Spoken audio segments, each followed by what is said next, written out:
machine. Again, on the 4th of September 2022,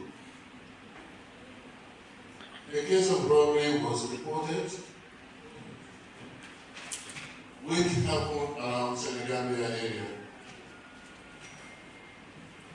The owner of the business, the proprietor, gave some money, a lot of money, to this same suspect as Managari, otherwise known as Atsu, to go and pay some of his workers. He left with this money, abandoned the car, where some items were recovered, including his own national identity card. This time around also, he was able to evade arrest and also move to a nearby country where intermittently he will appear briefly in the Gambia, conduct these operations with his accomplices, and then go back to that same location or destination.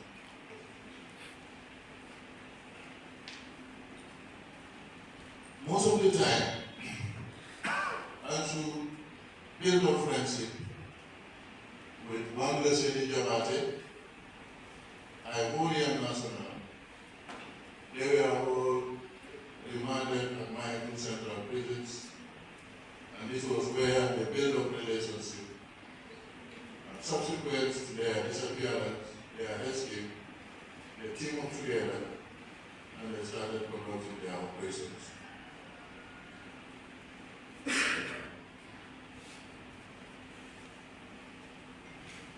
On the 29th June 2021,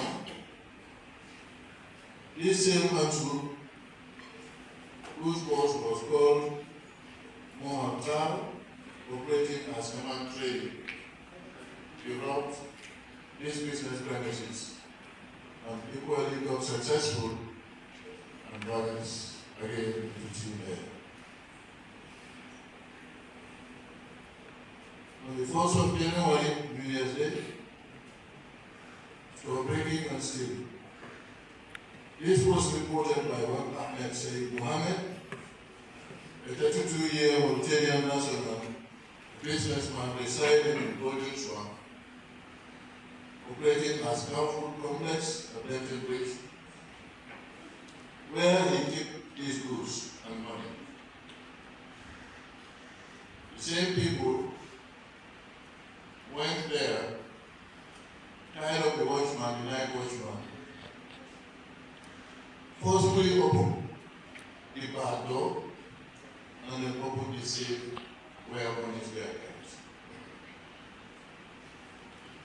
The unmentioned suspects shared the money, which totals to $400,000. Ansumana and Sujadu, Leslie Jabate, and Abdullah Jam. Yubuti was 400,000, each got 100,000 as their share, and the balance of 100,000 was kept and later utilized to procure arms and ammunition from the Sister Republic, which they later started using as means of their weapon to conduct these nefarious activities. Wednesday, 22nd January 2025. I'm sure by now everybody here in this court will agree with me that we have all seen the CCTV footage of the alleged robbery which was conducted at Access Bank in Gambia. 3 of them, driven by the taxi driver, went to the bank, as I mentioned during my appearance at DRTS with my Facebook day, conducted their operations using these same weapons that they were able to procure. The suspects are not represented, but the same Ansuman and Sudiagu, Rosin Jabate, Abdullah Diallo, and one Omar Seka. This time also, they jointly shared the money, and each of them was able to get $400,000. After that robbery, considering themselves as successful, now they become emboldened. A rare and brazen attack, they strategized and also went to attack a Mauritanian shop operated by Al-Hela Enterprise located along Hagan Street in Gambia. So prior to this operation, they jointly contributed money and bought a BMW as called, which they used in that operation. Here I want to state that by the time of their operations, the vehicle was confirmed. So when we checked in the system with the company that are responsible for printing number plates, we realized that actually the vehicle was numbered, it was registered, and the number plate was legally given to them. As we all know, how criminals and criminal elements operate, they remove this, conduct their operations, and instantly fix the number plate again. The cost of that BMW was $150,000. At the Al-Hela shop, $1,245,000 was taken, and the CFA denominations $1,650,000. That was the money they got from the operations of Al-Hela. Again, the suspects, let's say Jabate, Abdullah Diallo. Jabate's share was $377,250,000 with 465,000 CFA. Mr. Diallo Abdullah got $222,000, 770,000 CFA. That operation, initially, they tried to trick investigators by saying, actually, there were 3 in number. On the whole, it was only the 2 of them. But as investigations expanded, we were able to confirm with certainty, and which was also confessed by themselves, that actually it was the 2 of them only. Now, going back to Mr. Diallo, after the operations at Access Bank, he fled to Guinea-Bissau. Investigators from the crime management pillar, jointly with our colleagues, elements of the anti-crime unit, were able to re-strategize, see the best possible way to be able to track this case. By way of investigations, I cannot delve deep into matters or areas or intelligence that we have done for us to be able to track him all the way to this hour. In security, there is what we call NTK, otherwise not as me to know. With due respect to my media colleagues, I don't want to go too much into that, and I believe I will get your understanding on this. Now, moving forward. When our colleagues will get to Guinea-Bissau, we'll link them with the authorities there. And somebody who is very close to him was apprehended, who was shown these CCTV footages, where instantly he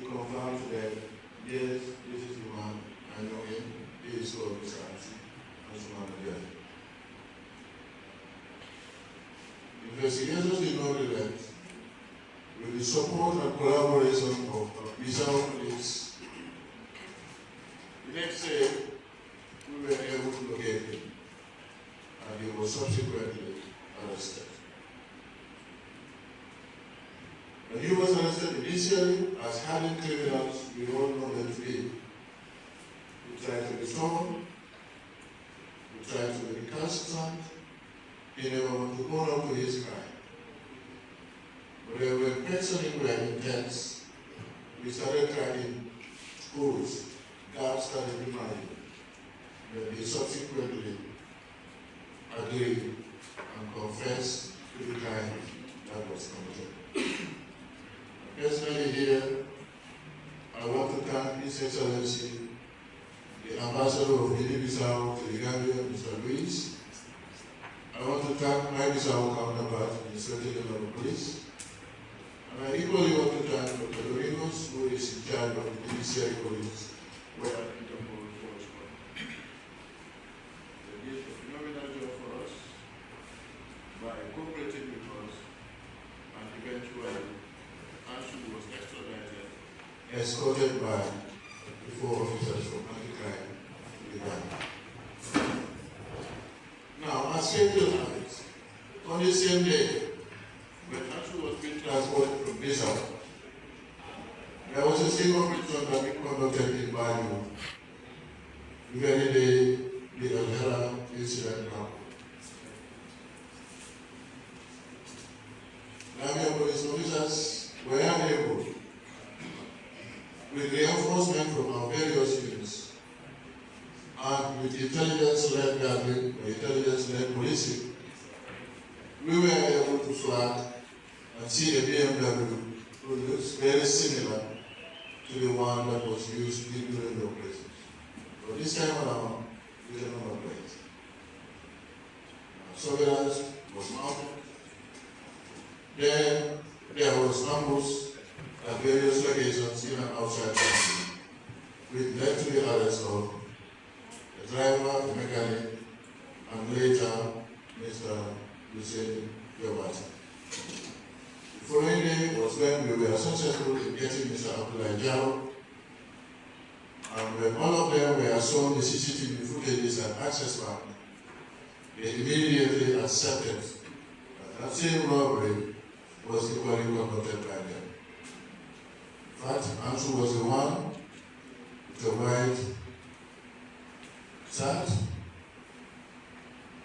All right, before I forget, the shirts, the dress they wore during the access bank operation, we were able to retrieve those same dresses at his residence in Guinea-Bissau, which is also with us here, and certainly prosecutors will use it as an evidence. For Mr. Jobati was saying, he categorically told us that he was the one who wore the white afghan during that operation. Abdullah was the one wearing the jogging when they were operationalizing that access bank. The investigators did not relent. They want to dig in further to ensure all the perpetrators of this heinous act are brought to book. When they mention and confess to the participation of a taxi driver, we were on this trail. By dint of luck and hard work, he was equally arrested yesterday and is safe in our custody. String of successes. There was a robbery case that was also reported at Farato. I'm sad to say this because the person's name is Hussein Ture and the old one Ture. This is the guy who operated that shop and carried away a lot of expensive goods. When we get wind of his appearance elsewhere around this neighborhood, officers were on his trail, and eventually he was also arrested. And when the CCTV footages were shown to him, he admitted guilt and accepted that he solely and entirely operated that operation Mr. Ture is equally with us here. I think moving from here, this is where my updates will stop. But let me make one emphasis. We have been saying this time without number, but it's like adherence to this, I will not call it an appeal, but directives which is supported by our existing laws, but people are not abiding by it. Perhaps I will accept the enforcement aspect of it from us, the Gambia Police Force. It's a little bit lacking. But from here today, Wednesday, the 12th of January, any driver, any commuter who wants to enjoy the comfort of your vehicle without discomforting innocent children that are supposed to be transported to and from school, please make sure you have your number plates fixed on your cars or your vehicles. Failure to do this, the car will be impounded and there will be heavy fine on the spot before you can get back your vehicle. This is now not a warning. It's now not an appeal, rather, but it's a warning. And our expectations as policing elements of this country is to be supported by all and sundry. More especially, members of the security fraternity. Because usually, we are the very ones, on this particular matter that I'm talking here, we are the very ones who abuse this. You have your number fixed in front of the car, but at the rear, you deliberately remove it with a simple pretext or excuse to say it's damaged or broken. This will not be accepted any longer, and stern instructions have been given to officers of the mobile traffic unit to ensure these directives from the Inspector General of Police is implemented to the letter.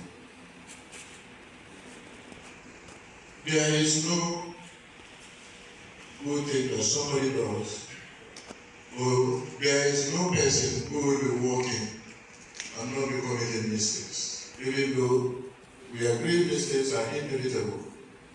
But nobody wants to be committing mistakes in the due execution of your duties. I am saying this simply because it's not an offense, and we are not taking any offense in it. But since the spike of these robbery cases, the Gambia Police Force has been maligned, we have been ridiculed, we have been sent to daughters, and all sorts of things were said of us. We accept this in good faith, and we are not opposing blame on anybody. But that's what we signed for.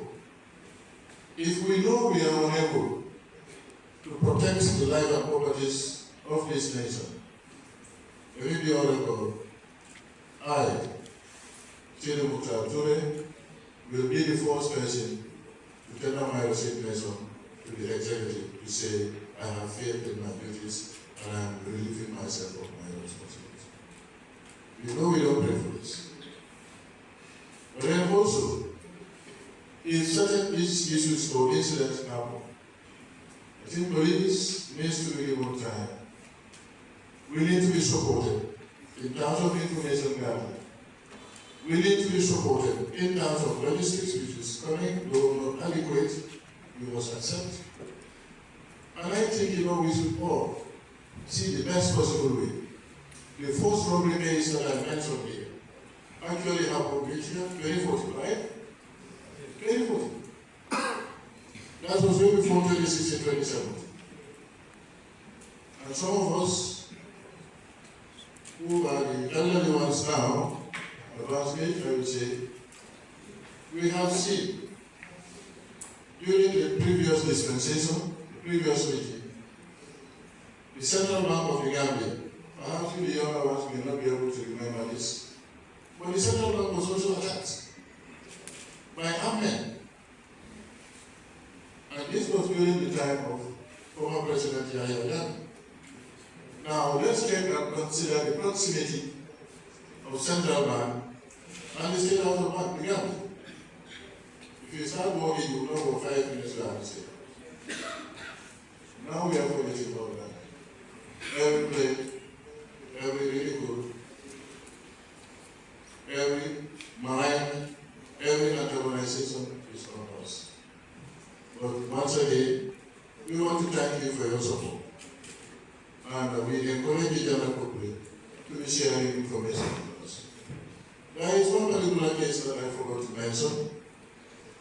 If you can recall, on this fateful day of 22nd January, immediately after the Access Bank incident, it was reported that there was also an armed robbery at Gambia. Can you remember this? Yeah. Very well. And an amount of 77,000 plus was what they took away from the guy operating the financial institution. That's the Western Union, or any name we used to call it.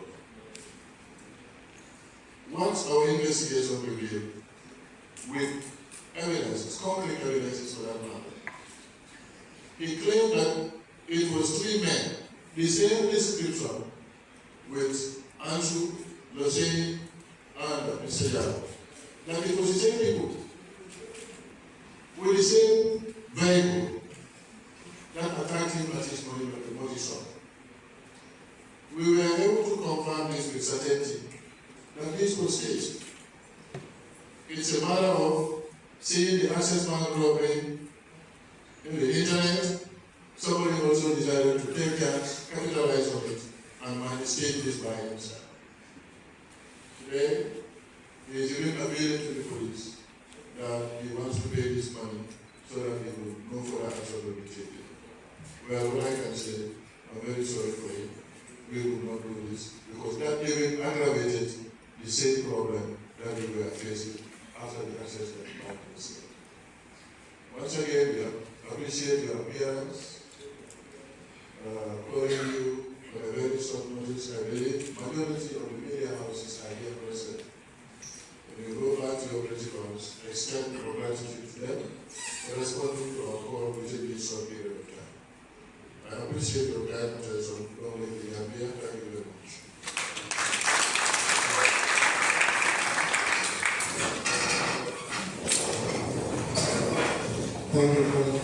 Thank you very much, Mr. Police.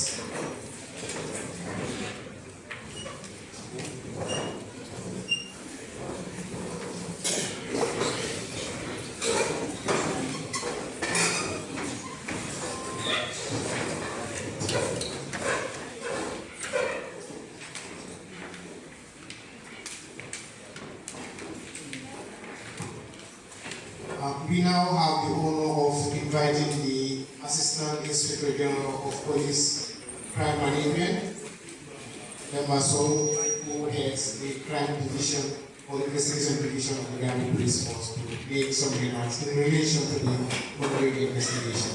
Please. Thank you very much, and good afternoon for the IEB and members of the press. You are present. I think it's difficult to say anything after the excellent sentence of guidance to the police. However, I just want to make clarification on the recoveries that were made in regards to the El Hela robbery. The money you see before you was money that was recovered. The figure that was stated by the complainants remains to be the same, that is $1.2 $1,250,000 is $1,650,000 CFA. However, the suspects declined to state how much each are from this month. So what is presented before you is recoveries that were made from them, not actually their shares, because they declined to state how much each of the two had from these amounts that were stolen from the recovery.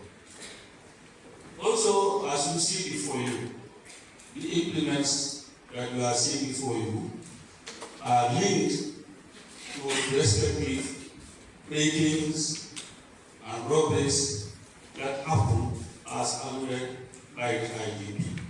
That is at Denton Bridge, Kamalo, and Pinewood itself, and that is the pistols that we are seeing.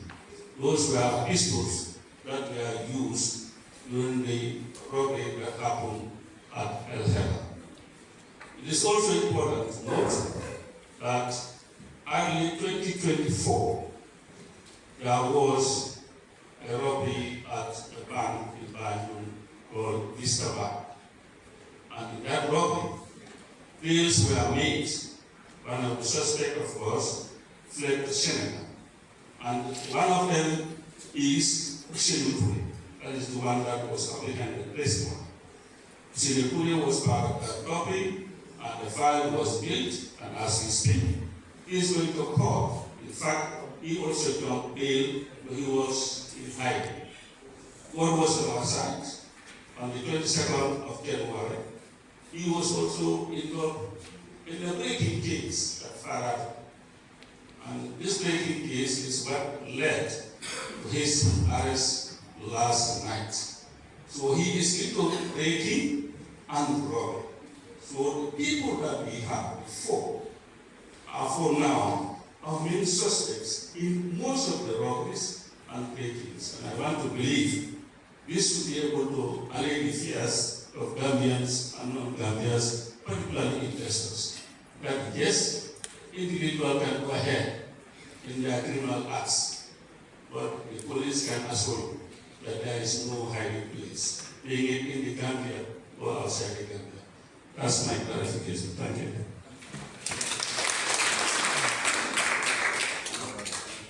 Thank you very much, AID Gambia Grant, for adding on to the statement of the Inspector General of Police. At this moment, I would want to now throw the baton to our colleagues, the media, whose day is today.